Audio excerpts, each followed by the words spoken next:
দিছি যে রিটেক দিবে। আচ্ছা দেখো, আসসালামু আলাইকুম। আজকে আমরা শুরু করব পাতার গ্রাউন্ড টিস্যু। এখান থেকে একটা কোশ্চেন আসছে, দেখো পাতার গ্রাউন্ড টিস্যুকে মেসোফিল বলে। মানে মেসোফিল কাকে বলে? পাতার গ্রাউন্ড টিস্যুকে মেসোফিল বলে। আসলে মেসোফিল বলতে ক্লোরোপ্লাস্ট যুক্ত কোষকে মেসোফিল বলে। পাতার মধ্যে অনেক ক্লোরোপ্লাস্ট থাকে, ঠিক আছে? তো এই জন্য পাতার মধ্যে যেহেতু অনেক ক্লোরোপ্লাস্ট থাকে, এই কারণে বলা হচ্ছে মেসোফিল। মেসোফিল মানে ক্লোরোপ্লাস্ট যুক্ত কোষ। মেসোফিল মানে ক্লোরোপ্লাস্ট যুক্ত কোষ। হ্যাঁ, তো পাতাতে এটা থাকে, তাই বলছে পাতার গ্রাউন্ড টিস্যুকে মেসোফিল বা ক্লোরোপ্লাস্ট যুক্ত কোষ বলে। আচ্ছা, এখন পাতাকে যদি পোস্ত বরাবর কাটো, তাহলে তুমি যা দেখতে পাবা যে প্যালিসেড প্যারেনকাইমা আর স্পঞ্জি প্যারেনকাইমা। তো প্যালিসেডটা কি একটু দেখো। প্যালিসেড প্যারেনকাইমা হলো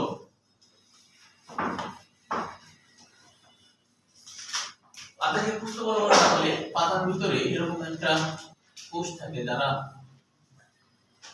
খুবই নিরেট ধরনের হয়। এই নিরেট ধরনের কোষগুলোকে বলা হয় নিরেট বা প্যালিসেড। প্যালিসেড মানে নিরেট, পোস্ত বরাবর কাটলে। আর নিচের দিকে আবার এক ধরনের কোষ আছে যারা হলো স্পঞ্জি। স্পঞ্জি মানে কি? ছিদ্রযুক্ত। স্পঞ্জি মানে ছিদ্রযুক্ত। এটা হলো স্পঞ্জি। স্পঞ্জি মানে কি? ছিদ্রযুক্ত। তাহলে পাতাতে দুই রকমের কোষ আছে পোস্ত বরাবর যদি আমরা কাটি। একটা হলো প্যালিসেড, একটা হলো স্পঞ্জি। স্পঞ্জি মানে ছিদ্রযুক্ত। গোল গোল কোষ হলে ছিদ্র থাকে, তো এই জন্য এদেরকে বলে স্পঞ্জি, আর এদেরকে বলা হচ্ছে প্যালিসেড। প্যালিসেড মানে নিরেট, কারণ এর মধ্যে কোনো আন্তঃকোষীয় ফাঁক থাকে না। হ্যাঁ, এইটা এমসিকিউ জন্য মনে রাখলে চলবে।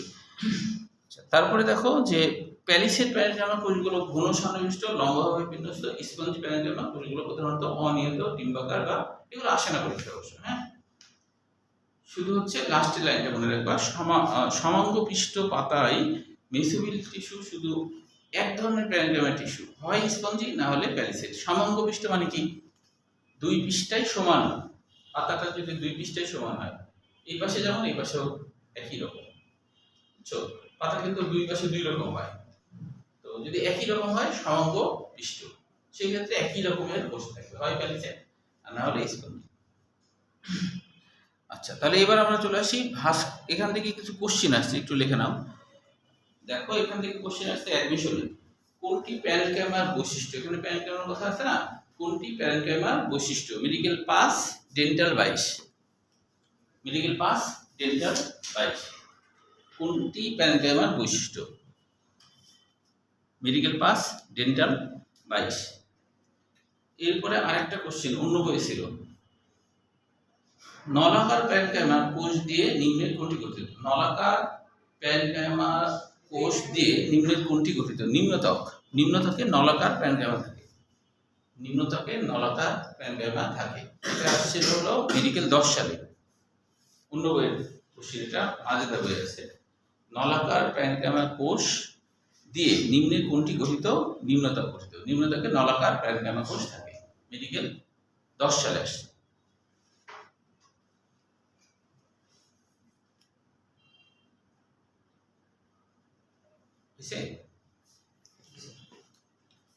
তাহলে এবার আমরা চলে আসি ভাস্কুলার টিস্যু তন্ত্র। মাঝের দিকে লেখা একটু বাকি আছে। দেখো, ভাস্কুলার টিস্যু তন্ত্র কাকে বলে? এটা আসছে কুমিল্লা বোর্ড 21 সাল কয়ের জন্য, রাজশাহী বোর্ড 15 সাল ক্ষয়ের জন্য। ভাস্কুলার টিস্যু তন্ত্র, ভাস্কুলার টিস্যু তন্ত্র মানেই হলো যে জাইলেম আর ফ্লোয়েম একসাথে একটা বান্ডল গঠন করে, এটা হলো ভাস্কুলার বান্ডল। হ্যাঁ, এটাকে আবার ফ্যাসিকুলাসও বলা হয়। ফ্যাসিকুলাস মানে ছোট গুচ্ছ, ফ্যাসিকুলাস মানে ছোট গুচ্ছ। তাহলে ভাস্কুলার বান্ডল বলতে আসলে জাইলেম আর ফ্লোয়েমের সমন্বয়ে গঠিত টিস্যু তন্ত্র হলো ভাস্কুলার বান্ডল। এরপরে দেখো, ক্যাম্বিয়াম কাকে বলে? 5 নম্বর লাইনে দেখো আছে, ক্যাম্বিয়াম কাকে বলে? এটা আসছে রাজশাহী বোর্ড 21 সাল কয়ের জন্য। ক্যাম্বিয়াম কাকে বলে? রাজশাহী বোর্ড 21 সাল কয়ের জন্য। রাজশাহী বোর্ড 21 সাল কয়ের জন্য আসছে ক্যাম্বিয়াম কি? ক্যাম্বিয়াম কাকে বলে? ভাস্কুলার টিস্যু তন্ত্র কি? এটা আসছে হচ্ছে কুমিল্লা বোর্ড 21 সাল কয়ের জন্য, আর রাজশাহী বোর্ড 15 সাল কয়ের জন্য। ভাস্কুলার টিস্যু তন্ত্র কাকে বলে বা কি? আর ক্যাম্বিয়াম কাকে বলে বা ক্যাম্বিয়াম কি? এটা আসছে রাজশাহী বোর্ড 21 সাল কয়ের জন্য। একটু লিখবা, লিখলে হয় কি তোমার তখন ব্রেন একটু ইয়ে হবে যে আরে এটা তো আসছে বোর্ড পরীক্ষায়, তাহলে এটা ভালো করে পড়ি, এরকম মনে হবে, তাই না? কারণ বোর্ড পরীক্ষায় অনেকে যেটা হয়, আমি যেটা বিগত বছর থেকে শুনে আসছি, যেটা হয় যে ক খ হলো ছুটে যায়, ক খ ছুটে যায়, অন্যগুলা অতটা ছুটে না, ক খ ছুটে যায়। যদিও তোমাদের টেস্ট পরীক্ষার পরে আমি ক খ গ ঘ একসাথে সাজেশন দিব, ওটার বাইরে থেকে আসবেও না আর কি। হ্যাঁ, অনেক বেশি করে ক খ দেওয়া আছে সব বই মিলে, তো তখন সবগুলা ওগুলা দেখে দেখে মুখস্থ করবো, ইনশাল্লাহ আর কি ক খ বাদ যাবে না। তো কিন্তু বইও যদি একটু দাগাও কোনটা কোন বোর্ডে আসছে টাসছে, তাহলে একটু তোমার পড়ার মনোযোগটা বাড়বে, এই জন্য একটু লিখে নেবা কোনটা কোন বোর্ডে আসছে আর কি। হ্যাঁ, তাহলে ক্যাম্বিয়াম কি এর আগে আমরা জেনেছি। তারপর একটু দেখো, দ্বিবীজপত্রী উদ্ভিদকাণ্ডের জাইলেম অফ কোলন টিস্যুর মাঝখানে অবস্থিত টিস্যু হলো ক্যাম্বিয়াম। ক্যাম্বিয়াম মানে কি? পরিবর্তনকারী কোষ, তাই না? এটা এক ধরনের ভাজক টিস্যু, এটা এক ধরনের ভাজক টিস্যু। এরপরে দেখো বোল্ড করে একটা লাইন আছে নিচের দিকে, এটা এমসিকিউ জন্য বলবা। উদ্ভিদ মূলে দ্বিবীজপত্রী উদ্ভিদের কাণ্ডে ভাস্কুলার বান্ডলগুলো সাধারণত বৃত্তাকারে সাজানো থাকে, তবে একবীজপত্রী উদ্ভিদের কাণ্ডে এরা কর্টেক্সের মধ্যে বিক্ষিপ্তভাবে সাজানো থাকে। তো উদ্ভিদ মূল বলতে কি, সেটা একবীজপত্রী মূল হোক আর দ্বিবীজপত্রী মূল হোক, বুঝছো, বৃত্তাকারে সাজানো থাকে, চারিদিক দিয়ে ঘিরে থাকে। আবার দ্বিবীজপত্রী কাণ্ডেও তাই, কিন্তু হলো একবীজপত্রী কাণ্ড হলে ওই যে ম্যাক্সিমাম ফাঁকা থাকে, একবীজপত্রী কাণ্ড ম্যাক্সিমাম ফাঁকা, ভিতরে থাপা, বাঁশ টাস এগুলা সুপারি ফাঁপা ভিতরে, যার জন্য একবীজপত্রী কাণ্ডে জাইলেম ফ্রেম ওই কেন্দ্রে তো থাকতে পারছে না, ওখানে তো ফাঁপা, যার জন্য বিক্ষিপ্তভাবে থাকে, মানে কি বাইরের দিকে থাকে। আর ভিতরে যদি ভরাটা থাকে তাও বিক্ষিপ্তভাবে থাকে, কেন্দ্রের দিকে থাকে না, বাইরের দিকে থাকে, বুঝছো? তো সেই কথাই বলছে, মূল যদি হয় তাহলে চক্রাকারে থাকবে, সাজানো গোছানো সুন্দর করে, একবীজপত্রী মূল আর দ্বিবীজপত্রী মূল, আর দ্বিবীজপত্রী কাণ্ডে শুধু ব্যতিক্রম হলো একবীজপত্রী কাণ্ডে, সেখানে কিন্তু চক্রাকারে থাকে না, পেরিসাইকেলের মধ্যে সুন্দর করে গোছানো, যেটাকে স্টিলি বলি আমরা, সেই ব্যাপারটা আর কি। হ্যাঁ, আচ্ছা, এবার দেখো জাইলেম টিস্যু নিয়ে 3 নম্বর লাইনে এমসিকিউ আছে। ফার্নবর্গীয় উদ্ভিদ, ফার্নবর্গীয় উদ্ভিদের ফার্নের বাংলা অর্থ কি বলতো? টেরিসের বাংলা ফার্ন বলা হয়, ফার্নের আরেকটা বাংলা কি? ফার্ন। এর বাংলা অর্থ কি কেউ বলতে পারবা? কার মনে আছে? ফার্নের বাংলা কি? সালমান বলো। হলো না, পাতার গুচ্ছ না, কাছাকাছি গেছিল কিন্তু। সালমান বলো, মনে নাই? এর আগে মনে হয় বলছি মনে হচ্ছে। দেখো, ফার্ন হলো পাতা বহুল উদ্ভিদ, পাতা বহুল। সাদি অবশ্য কাছাকাছি বলেছিল,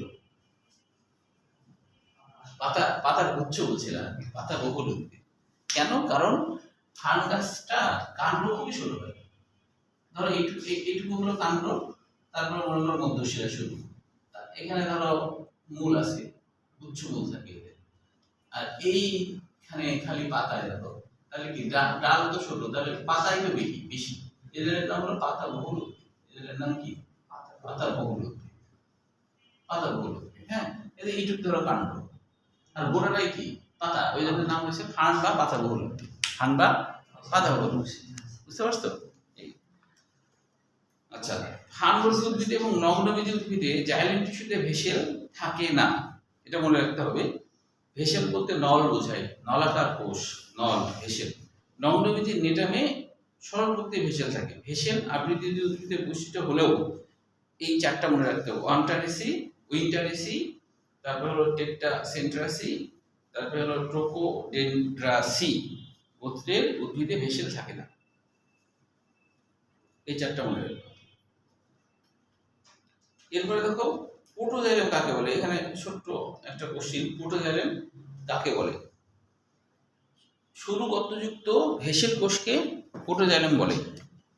তাহলে শুরু হবে কেন? কারণ প্রোটো মানে আদি, জাইলেম যেটা প্রথমে হয়েছে, প্রথমে হলে তো তার ভিতরে অত বড় ফাঁপা গর্ত থাকবে না, গর্তটা তো থাকবে না, কেবল হয়েছে তো, তাই মেটাজাইলেম হলে আবার বড় গর্ত থাকে। তারপরে দেখো মেটাজাইলেম, এই যে অপেক্ষাকৃত পরে সৃষ্টি হয়, যা হয় বলে বড় গর্তযুক্ত ভেসেল কোষকে মেটাজাইলেম বলে। এগুলো জ্ঞানমূলক কোশ্চেন হিসেবে পড়তে হবে। হ্যাঁ, যেমন এখানে অ্যান্ডারটা দেখো আসছে, অ্যান্ডারটা বরিশাল বোর্ড টেইশাল ক্ষয়ের জন্য আসছে অ্যান্ডার্ক। কাণ্ডের ভাস্কুলার বান্ডলে মেটাজাইলাম পরিধির দিকে, প্রোটোজাইলাম কেন্দ্রের দিকে বিন্যস্ত থাকলে। প্রোটোজাইলাম কেন্দ্রের দিকে মানে কি, যে ধরো এটা পেরিসাইকেল হলো, প্রোটোজাইলাম যদি এইখানে প্রোটোজাইলাম থাকে আর এইখানে ধরো মেটাজাইলাম আছে, এখানে প্রোটোজাইলাম, এখানে হলো মেটাজাইলাম, এখানে প্রোটোজাইলাম, এখানে ধরো মেটাজাইলাম, তাহলে কি কেন্দ্রের দিকে, এই যে কেন্দ্রের দিকে হলো প্রোটোজাইলাম আর বাইরের দিকে মেটাজাইলাম, এরকম যদি হয় তাহলে এর নাম অ্যান্ডার্ক। অ্যান্ডার্ক মানে ভিতরের দিকে, এই জন্য নাম হচ্ছে অ্যান্ডার্ক, ভিতরের দিকে জাইলেম থাকা, প্রোটোজাইলাম থাকা। হ্যাঁ, তাহলে এটা হলো অ্যান্ডার্ক। এটা আসছে বরিশাল কোড টেইশাল ক্ষয়ের জন্য। আবার দেখো আরেকটা আসছে একজার্ক, দিনাজপুর বোর্ড 21 সাল ক্ষয়ের জন্য। দেখো একজার্ক আছে, একজার্ক আছে না, এটা ঠিক উল্টা হবে। উল্টা কেমন, ধরো এটা একটা পেরিসাইকেল, এখন কেন্দ্রের দিকে ধরো, কেন্দ্রের দিকে আছে হচ্ছে মেটাজাইলাম, কেন্দ্রের দিকে আছে মেটাজাইলাম আর প্রোটোজাইলাম আছে বাইরের দিকে, বুঝছো? কেন্দ্রের দিকে এটা কেন্দ্র, কেন্দ্রের দিকে আছে মেটাজাইলাম, প্রোটোজাইলাম আছে পরিধির দিকে, এটা একজার্ক। এটা একজার্ক এক্সটার্নাল থেকে, মানে যেটা বাইরে আছে, একজার্ক বলতে বাইরে বোঝায়। হ্যাঁ, আরেকটা হলো মেসার্ক, কিছু হলো ভিতরে কিছু বাইরে, এই যে বলছে দেখো মেসার্ককে কি বলছে, ওইটা লিখলাম, এটা আসছে দিনাজপুর বোর্ড 21 সাল ক্ষয়ের জন্য। এই যে একজার্ক, একজার্ক যেটা একজার্ক হলো দিনাজপুর বোর্ড 21 সাল ক্ষয়ের জন্য, দিনাজপুর বোর্ড 21 সাল ক্ষয়ের জন্য।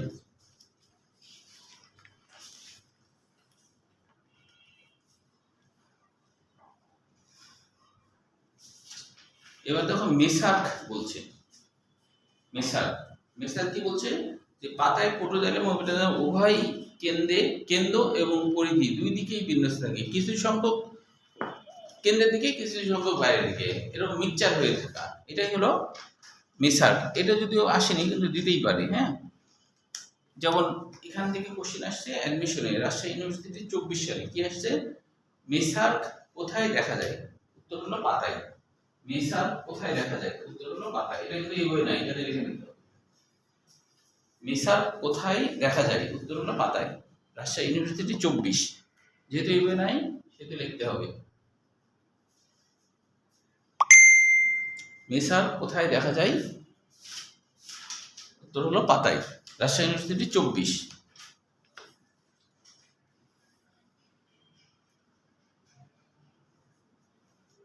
আচ্ছা, তাহলে এবার দেখো ফ্লোয়েম টিস্যু, এখান থেকে আর কোনো কোশ্চেন নাই। পরিবহন টিস্যু দিচ্ছে, এখান থেকে কোনো কোশ্চেন নাই। সরাসরি চলে আসো ভাস্কুলার বান্ডলের প্রকারভেদ।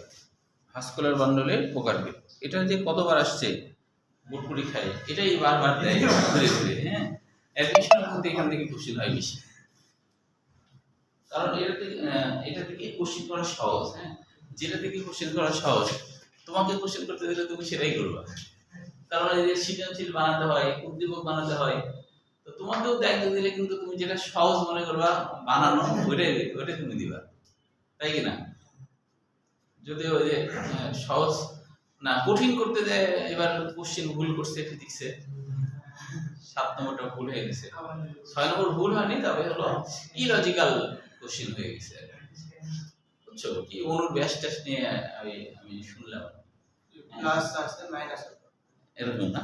হ্যাঁ, তো মানটা বের হবে মানে হ্যাঁ, অদ্ভুত অদ্ভুত আর কি, অদ্ভুত মান আর কি, যেটা অবাস্তব আর কি, যেটা অবাস্তব মানে কি, যে মুরগি ধরো তুমি বললা যে একটা মুরগি যদি 1 কেজি ওজনের ডিম দেয়, তাহলে 10টা মুরগি কয় কেজি ওজনের ডিম দেবে? উত্তর কিন্তু সঠিক হবে, তাই না? 10 কেজি, কিন্তু এটা অবাস্তব, এটা অবাস্তব না। 1 কেজি ডিম দিবে, হ্যাঁ, উট পাখি হলে হবে, কিন্তু আমাদের দেশি মুরগি, তাই না? একজন বলছে যে, মিলন বলছে যে হলো তোমরা তো ব্রয়লার, ব্রয়লার, তো একজন বলছে যে আমরা যদি ব্রয়লার হই তাহলে হচ্ছে উনি কি মুরগি, সেটা তো বললেন না। তার মানে উনি কি সারা মুরগি তাই বলছে না, কি বলছে, কি বোঝাতে যাচ্ছে? তাহলে উনি কি মুরগি, তোমরা ব্রয়লার। হ্যাঁ রেকর্ড হয়ে যাচ্ছে শেষে আবার ইয়ের কাছে চলে গেছে অনেক কথাই চলে গেছে এখনো কিছু হয়নি এখনো কিছু হয়নি না হ্যাঁ ঠিক এগুলা ছাত্রদের পক্ষে বলেছেন যে আপনি দেখবে তো ছাত্ররা দেখবে ওই ইয়ে তো আর দেখবে না ওই মিলন তো আর দেখবে না তাই না আর ও বায়োলজির লোকও না তাদের দেখবে না কি কিছু বলবো এইগুলো কথা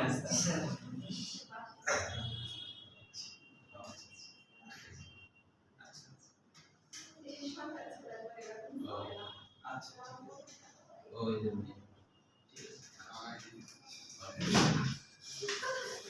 মনে ছিল আর কি আমি বলে দিলাম আচ্ছা তো দেখো তাহলে ভাস্কুলার বান্ডল কোন কোন বোর্ডে আসছে যশোর বোর্ড 23 সাল গয়ের জন্য সিলেট বোর্ড 23 সাল ক্ষয়ের জন্য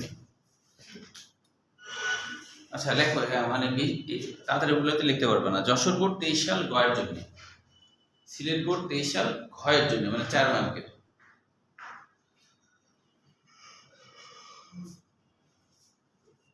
এরপরে দেখো বরিশাল ও রাজশাহী বোর্ড 23 সাল ক্ষয়ের জন্য বরিশাল ও রাজশাহী বোর্ড 23 সাল ক্ষয়ের জন্য ভাস্কুলার বান্ডলের প্রকার ভেদে হ্যাঁ পকেট ভেতরে এটাই এত কথা ছিল বরিশাল ও রাজশাহী বোর্ড 23 সাল ক্ষয়ের জন্য মানে 4 মার্কের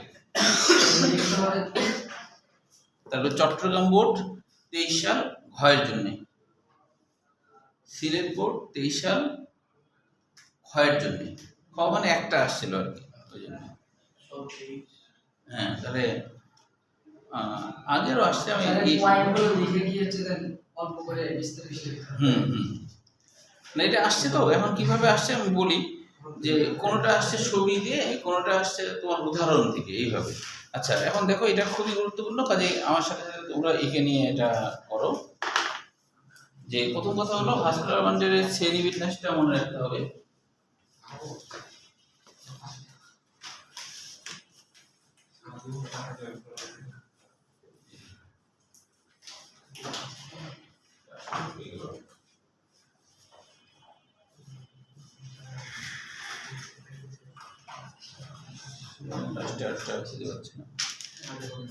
আচ্ছা থাক হাত ডেমোসে করতে এখন তো রুম তালা দিয়ে থাকে এখন তো ডাক্তার খাওয়ানো কথা না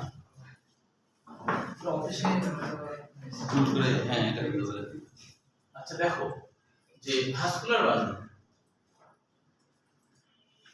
মানে পরিবহন বলা ভাস্কুলার বান্ডল মানে পরিবহন বলা ভাস্কুলার বান্ডল এটার এগুলোর কিন্তু শ্রেণী বিন্যাসটা খুব ভালোভাবে মনে রাখতে হবে কারণ শ্রেণী বিন্যাস না জানলে তখন তোমার জীবনটা অনুযায়ী লিখতে পারাটা কঠিন হবে তো প্রধানত 3 ভাগে ভাগ করা হয় এটা মনে রাখার জন্য অজানা সব কথা মনে রাখবা অজানা সব কথা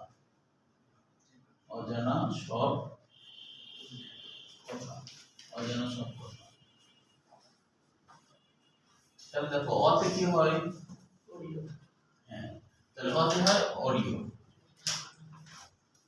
অরিয় হয় তারপরে সবে হলো সংযুক্ত অতে হলো কেন্দ্রিক অ্যাডমিশনের জন্য এই টপিকস থেকে উদাহরণগুলো খুবই বেশি আসে উদাহরণগুলো হ্যাঁ অ্যাডমিশন তো ভালোভাবে খেয়াল করে মনে রাখতে হবে এখন দেখো অরিয়র কোনো ভাগ নাই সংযুক্তর আবার ভাগ আছে সংযুক্তর ভাগ হলো সমপার্শ্বীয়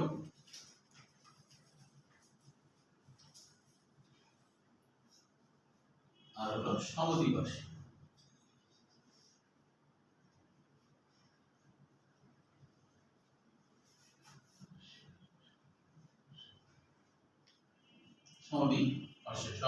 সমদ্বিপার্শ্বীয়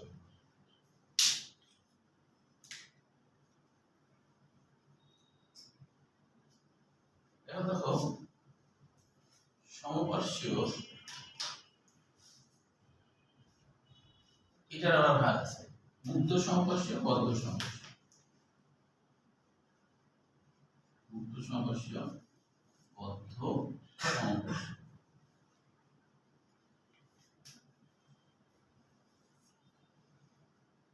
পরীক্ষা অনেক সময় এইভাবে আসে ধরো এখানে ধরো শুধু এইটুকু দিল আর এটা দিল এক্স জেড হ্যাঁ, এরকম ভাবে দিতে দেয় অনেক সময়, বুঝছো? এক্স অংশের গঠন বর্ণনা করো, এটা ধরো দিয়ে দিছে, তারপরে আবার ঘয়ে হয়তো বললো যে জেড অংশের গঠন বর্ণনা করো, এরকম। হ্যাঁ, অথবা এক্স ওয়াই জেড এভাবে দিতে পারে, বুঝছো? তো এই জন্য এই শ্রেণী বিন্যাসটা মনে রাখতে হবে। এখানেও আবার এইভাবে আসতে পারে যে ধরো সংযুক্ত এক্স ওয়াই, এভাবে দিব, এরকম আসতে পারে পরীক্ষায়, এরকম দিব, বুঝছো? তাহলে তোমার তো এগুলো শ্রেণী বিন্যাস জানতে হবে, নাহলে তো পারবা না। এখান থেকেও উদ্দীপক আসছে সমপার্শ্ব এক্স ওয়াই, তাহলে এটা করতে হবে। হ্যাঁ, তো এই জন্য এটা জানতে হবে। এরপরে দেখো সমদ্বিপার্শ্বের কোনো ভাগ নাই, তবে কেন্দ্রিকের ভাগ আছে।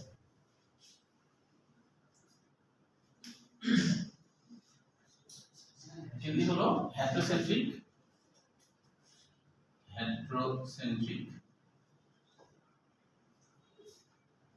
আর ল্যাপ্টোসেন্ট্রিক।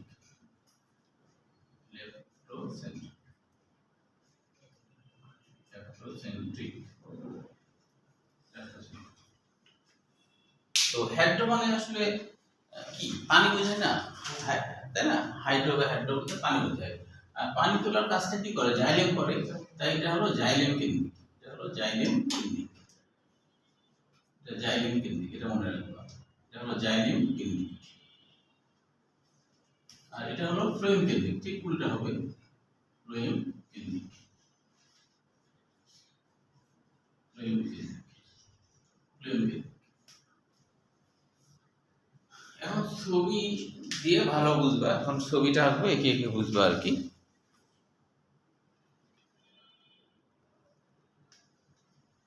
দেখো মুক্ত সমপার্শ্বের ক্ষেত্রে কিভাবে মনে রাখবো যে মুক্ত সমপার্শ্বের ব্যাপারটা হলো যে মাঝে ক্যাম্বিয়াম নামক একটা ভাজক টিস্যু থাকার কারণে এখানকার জাইলেম প্লেন স্বাধীনভাবে আছে, মানে মুক্ত, এরা একসাথে লেগে নাই। হ্যাঁ, তো তাহলে এখানে হলো এইভাবে করে ফ্লোয়েম ধরে দিলাম। ফ্লোয়েম হলো ফোটা ফোটা, পরীক্ষায় থাকলেও ফোটা ফোটাই দেয়। হ্যাঁ, ফ্লোয়েম হলো ফোটা ফোটা, মনে রাখবো। ফ্লোয়েমে ক আছে, ফোটা ফোটা। জাইলেমে বর্গের জ আছে, জাল জাল। তাহলে জাল জাল ছবি থাকলে বুঝতে হবে এটা জাইলেম। এই যে জাল জাল ছবি, তাহলে এটা জাইলেম। জাল জাল মানে জাইলেম, বুঝতে পারছো? বদ্ধ সমপার্শ্ব,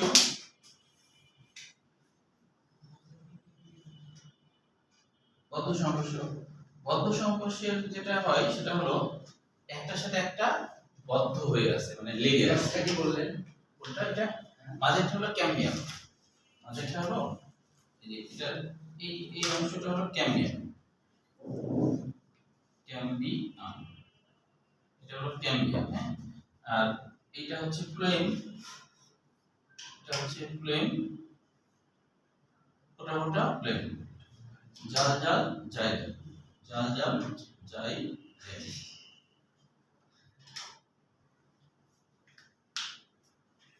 এইখানে দেখো, এখানে হচ্ছে একই রকম ফ্লোয়েম আর জাইলেম আছে, কিন্তু একটার সাথে একটা লেগে আছে। বর্তমানে লেগে থাকা হচ্ছে, একটার সাথে একটা লেগে থাকা। হ্যাঁ, বর্তমানে লেগে থাকা। তাহলে এর গায়ের সাথে গা বদ্ধ হয়ে গেছে, বন্ধ, এর মাঝে কোনো ক্যাম্বিয়াম ফ্যাম্বিয়াম কিছুই নাই। তাহলে এই হলো জাইলেম আর এই হলো ফ্লোয়েম, মাঝে কিন্তু ক্যাম্বিয়াম নেই। তাহলে এই জন্য এর নাম হলো বদ্ধ। আর এটা মুক্ত কেন? ক্যাম্বিয়াম নামক ভাজক টিস্যু থাকার কারণে এরা একে অপর থেকে আলাদা হয়ে আছে, তাই এটা মুক্ত, তাই এটা মুক্ত। একটু কয়েকদিন করো। এখন আমরা সমদ্বিপার্শ্বটা দেখব। সমদ্বিপার্শ্বটা কেমন দেখো? সমদ্বিপার্শ্ব, সমদ্বিপার্শ্বটা একটু বড় করে রাখতে হবে। সমদ্বিপার্শ্বের মাঝে আছে জাইলেম, মাঝে আছে জাইলেম,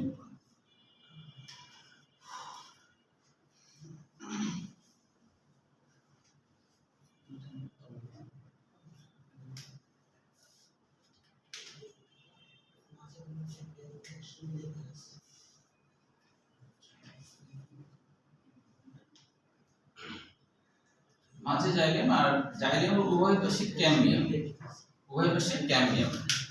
তারপর দেখো এখানে ফ্লোয়েম, এখানেও ফ্লোয়েম, এটা একটু ভিন্ন।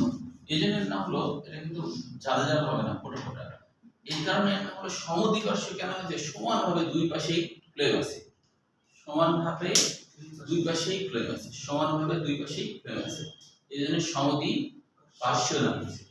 তো সমানভাবে দুই পাশেই ফ্লোয়েম, তাহলে মাঝেরটা কি জাইলেম, তাহলে মাঝেরটা হলো এই জাল জাল জাইলেম, জাল জাল জাইলেম, আর ফোটা ফোটা ফ্লোয়েম। কিন্তু এই ফ্লোয়েমের নাম ভিতরের দিকে ফ্লোয়েম আছে, এটা মনে করো কাণ্ডের ভিতরের দিকে অন্তঃফ্লোয়েম, অন্তঃফ্লোয়েম, এটা হলো বহিঃফ্লোয়েম, বহিঃফ্লোয়েম, বহিঃফ্লোয়েম। আর এগুলো হচ্ছে ক্যাম্বিয়াম, এটা হচ্ছে অন্তঃক্যাম্বিয়াম, আর এটা হলো বহিঃক্যাম্বিয়াম, বহিঃক্যাম্বিয়াম, বহিঃক্যাম্বিয়াম।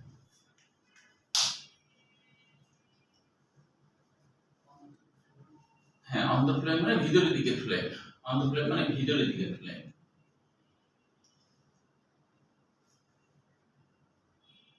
ছবিগুলো আঁকা হয়ে গেলে এমনি তো ছবিগুলো সহজ, কঠিন নয়, সহজ না? কোনটা?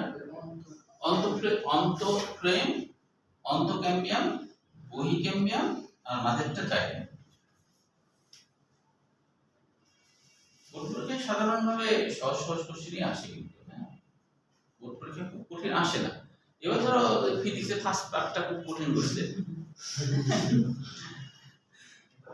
হ্যাঁ ছেলেপেলের একবারে, অনেকে বলছে যে ছেলেপেলের একবার তেনা বের করে দিচ্ছে। তো ওই তবে নাকি যারা একটু ডিপ পড়েছে তাদের সমস্যা খুব একটা যা হয়েছে তা না, যারা একটু উপরে উপরে পড়ছে, গায়ে গায়ে পড়ছে, ওরাই বেশি ধরা খাইছে। হ্যাঁ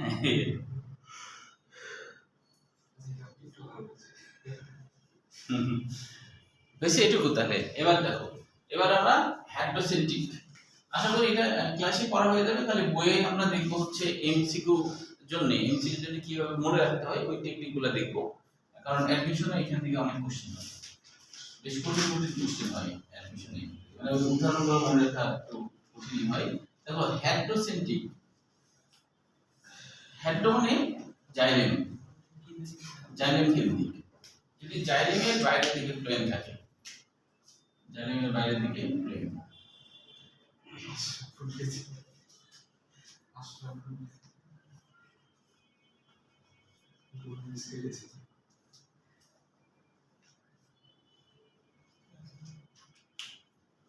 এটা হলো জাইলেম,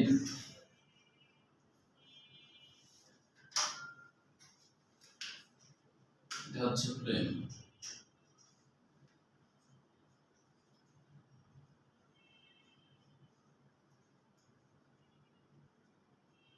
জাইলেম ফ্লোয়েম। আর এটা দেখো ল্যাপ্টোসেন্ট্রিক, ল্যাপ্টোসেন্ট্রিক আবার উল্টা, ভিতরে হলো ফ্লোয়েম, বাইরে যাবে।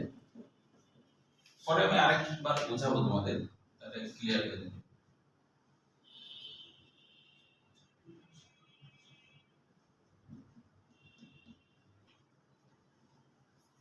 সবগুলো মনে রাখার একটা ছন্দ আছে, সেটা লিখে দিচ্ছি, সবগুলো মনে রাখতে পারা যাবে।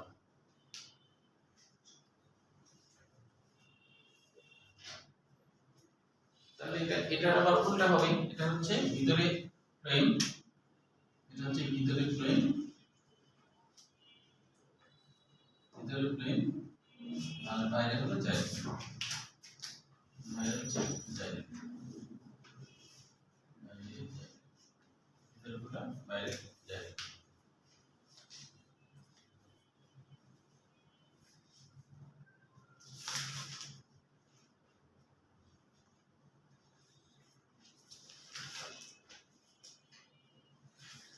বুঝেছো?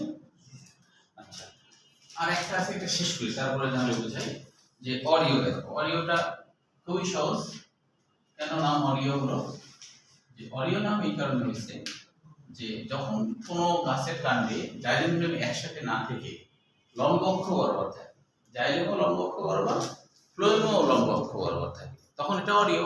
অরিও মানে লম্ব অক্ষ বরাবর বোঝায় আর কি। হ্যাঁ, তাহলে দেখো, ধরো এইটা হলো জাইলেম, জাইলেম, জাইলেম, আর ঠিক এর ভিতরে মনে করো আছে ফ্লোয়েম। ফ্লোয়েমটা একটু ভিন্ন রকম করে দাও, তাহলে হয়ে গেল।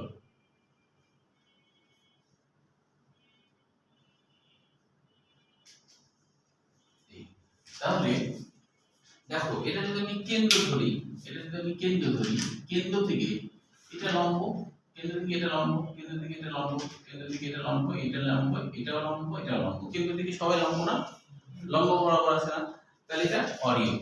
তাহলে এটা ধরো ফোটা ফোটা দিব, যে কোনো একটা ফোটা ফোটা দিলাম, যে কোনো একটা ফোটা ফোটা দিলাম, আর যে কোনো একটা জাল জাল দিব, তাহলে হয়ে গেল। হ্যাঁ, এটা ধরো জাল জাল দিলাম, তাহলে হয়ে গেল। হ্যাঁ, আচ্ছা, সবগুলো হয়েছে। এখন আমরা আরেকবার আমি একটু রিভিশন করি যে ভাস্কুলার বান্ডল তিন ধরনের, তাই না? অজানা সব কথা এটা মনে রাখলে মনে থাকবে, মানে অজানা সব কথা জানা হয়ে যায়, তাই না? অজানা সব কথা, ঠিক কিনা? তাহলে এই অজানা সব কথা, আচ্ছা, তাহলে এই অজানা কথাতে আমরা তিনটা জানলাম, আর বাকিগুলো আমরা জানতে পারি আরেকটা ছন্দের মাধ্যমে।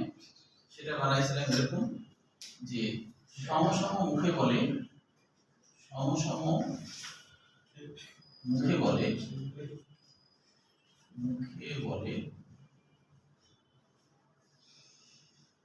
আবার হাসে লাফায়া,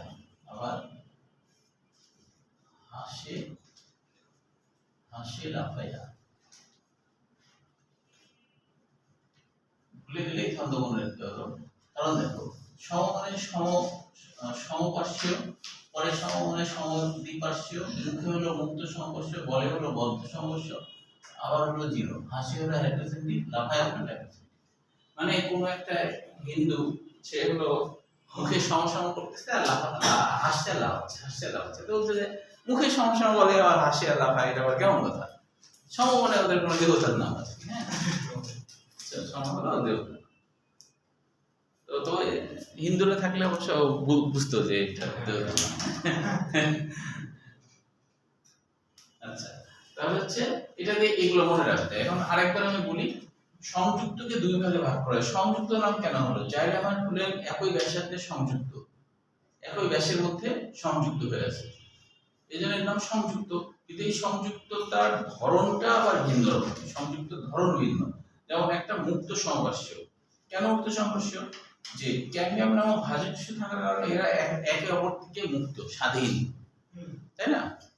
কেউ কারোর সাথে লেগে নাই, মাঝে একটা প্রাচীর আছে, এই জন্য মুক্ত সংঘর্ষ। সমদ্বিপার্শ্ব নাম কেন? আরেকটা হলো বদ্ধ। কেন?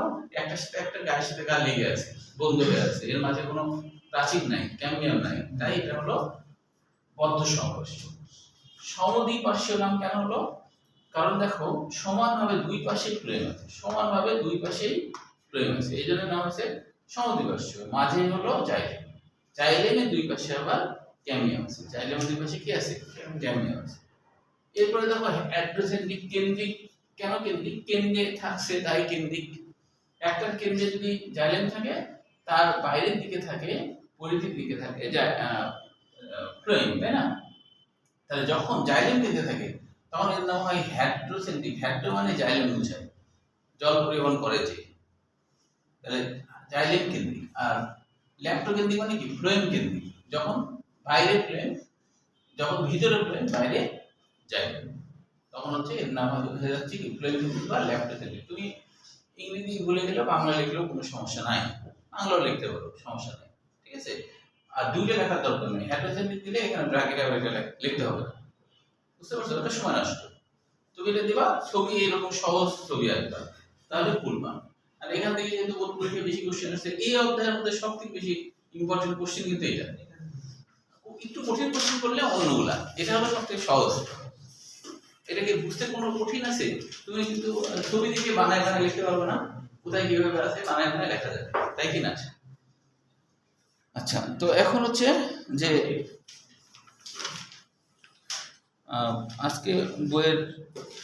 আজকে নাহলে থাক, বইয়ের এটা সম্পূর্ণ লিখে দিতে সময় লাগবে। আগামী দিন হলো 7 অধ্যায় পরীক্ষা। হ্যাঁ, আগামী দিন 7 অধ্যায় পরীক্ষা। আর তারপরে মঙ্গলবারে তো যাবার